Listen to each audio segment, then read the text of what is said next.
Welcome on into Sun Devil Stadium here in Tempe, Arizona. It was the Pac-12 opener for both the Sun Devils and the Cal Golden Bears. Welcome on in. Thank you so much for joining us. Arizona State able to take the W at home 51-41. I'm Troy Lynch alongside Colton Dodgson and Jacob Janower.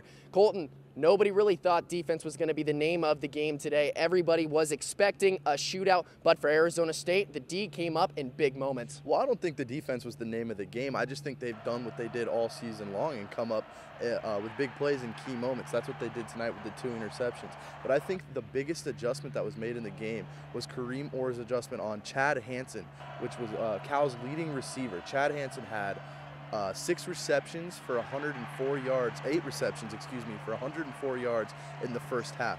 Second half, however, 2 catches for 6 yards. He was completely neutralized. They took him out of the game altogether, and those sorts of adjustments, and then as I previously stated, the 2 interceptions at the end of the game, forcing Davis Webb, into those 2 mistakes. Those were huge. Obviously, one of them went for a touchdown. So, like I said, those adjustments on defense, they were key for Arizona State in this one. Arizona State's defense with a couple interceptions late in the game, even a pick 6 by Liu Mulkiel that really turned the tables. But for the offense, Jacob, 290 yards through the air and 164 yards on the ground. They were pretty well contained in the first half, but still a solid performance by the Sun Devils. Yeah, absolutely. And of course, there's Manny Wilkins leading the charge. You know, he had a big transformation from that first half to the second half, as basically the rest of the Sun Devil team did. 228 yards passing in the second half. 2 of his 3 rushing touchdowns came then. He also had a passing touchdown to J.J. Wilson. Manny Wilkins firing on all cylinders. And of course, Kalen Balaj scared some fans early on, got injured. People said he wasn't coming back, but second half, out comes Kalen Balaj. He came up huge in the receiving game, actually. A bit of a factor on the ground as well, especially with that Sparky formation. Wilkins, Balaj, 2 key contributors for the Sun Devils.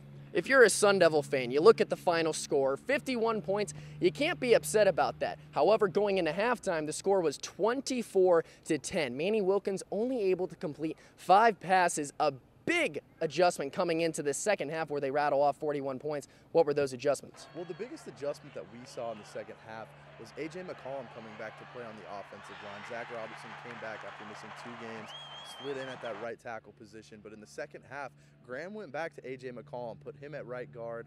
Stephon McCray stayed at center. He had played right guard in recent weeks.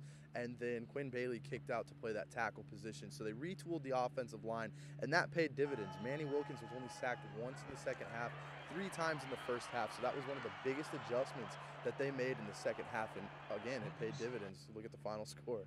Those adjustments really paying off. They helped a bunch, and you know who else helped? Were the special teams. Zane Gonzalez, 3 for 3. He's number 5 on the ASU record books for total field goals, and also DJ Calhoun. At the end of the game, there was an onside kick attempt, but he was able to take it 42 yards to the house to seal the deal for the Sun Devils. That final score, 51-41 here at Arizona State Sun Devil Stadium. Arizona State will have to go up against USC on the road next weekend, and you can follow all of that coverage at cronkitesports.com. For Colton Dodgson, Jacob Janower, I'm Troy Lynch, and we'll see you next week at USC.